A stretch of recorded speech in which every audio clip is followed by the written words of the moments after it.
Ես գտա ամուսնուս սիրային նամակը։ Էման նայեց հեռախոսի էկրանին և նրա աչքի առաջ ամեն ինչ լողում էր արցունքներից։ Սերգեյի ուղերձները մյուս կնոջը պատռեցին նրա սիրտը։ Դրանք այնքան ջերմ էին, այնքան անձնական։ Իսկապես, հնարավոր է ջնջել 15 տարվա ամուսնությունը մեսենջերում մի քանի արտահայտություններ կարդալով։ Նա հեռախոսը դրեց դեմքով ցած, կարծես դա կջնջի իր տեսածը, սակայն ցավը չի անցել։ Ինչ-որ տեղ իր հոգու խորքում նա վաղուց էր զգում, որ ինչ-որ բան փոխվել է նրանց միջև։ Խոսակցություններն ավելի կարճ էին, գրկախառնությունները ավելի քիչ, և նրա աչքերի նկատմամբ հետաքրքրությունը վաղուց հետզհետե մարել էր, ինչպես մոմը քամու մեջ։ Հավատա, մեր մեջ ոչինչ չկա, երեկոյան արդարացավ Սերգեյը, բռնելով նրա ձեռքը։ Սա ընդամենը աշխատանքային նամակագրություն է, որը մի փոքր դուրս է եկել շրջանակից։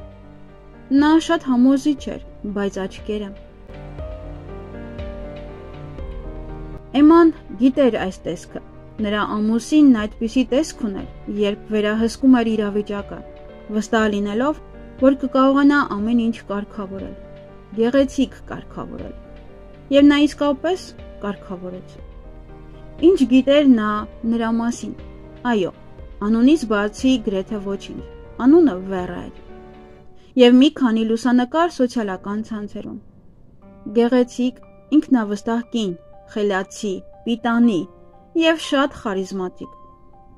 Այս մեկը հիստերիայի կամ մուրացկանության չի արժանանա, սա գիտի իր արժեքը։ Գիշերը Էման արթուն պառկած էր, զգալով, թե ինչպես է իրենց կյանքը ճոճվում ճակատագրի կշեռքի վրա։ Որոշ գիշերներ թվում էր, թե ամեն ինչ լավանում է։ Սերգեյն ավելի ուշադիր էր դառնում, ժամանակին վերադառնում, օրվա կեսին զանգահարում հարցնելու համար, թե ինչպես են գործերը, և երբեմն էլ հեռանում էր, ուշանում էր աշխատավայրում,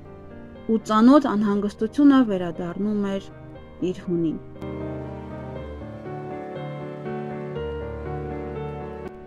Մի առավոտ կանգնած հայելու առջև նա հանկարծ տեսավ իրեն այլ աչքերով։ Որտեղ է այն պայծառ, ինքնավստահ կինը, որին Սերգեյը սիրահարվել էր տարիներ առաջ։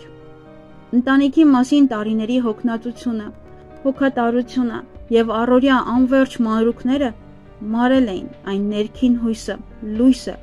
որով նա մի ժամանակ փայլում էր։ Ինչ կարող է նա տալ նրան, որ ես չունեմ։ Հարցը խոցեց Էմային։ Եվ պատասխանն անմիջապես եկավ. ուժ։ Ոչ թե այդ բիրտ ուժը, որն արտահայտում է սկանդալներով ու վերջնագրերով, այլ այդ նույն կանացի ուժը, փափուկ և անսասան։ Նույն օրը նա որդուն տարավ զկեսրոջ մոտ։ Իր մաշված գեստապահարանը նվիրեց բարեգործական հիմնադրամին և գնաց գնումներ կատարելու։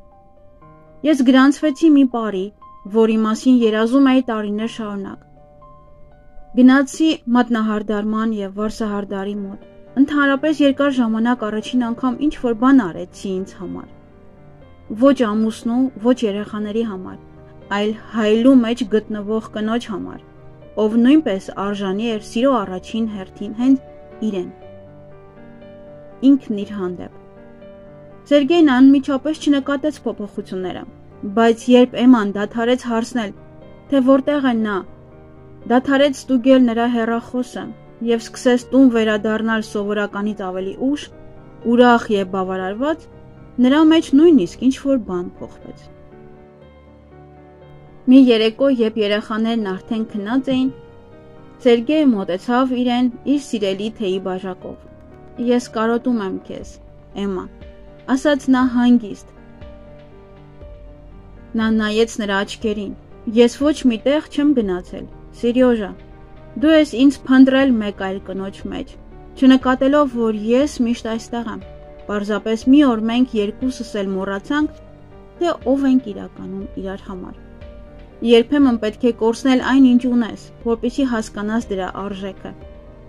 մտածեց Էման, ամուր սեղմելով ձեռքը և զգալով, որ արցունքներն են հոսում նրա աչքերից,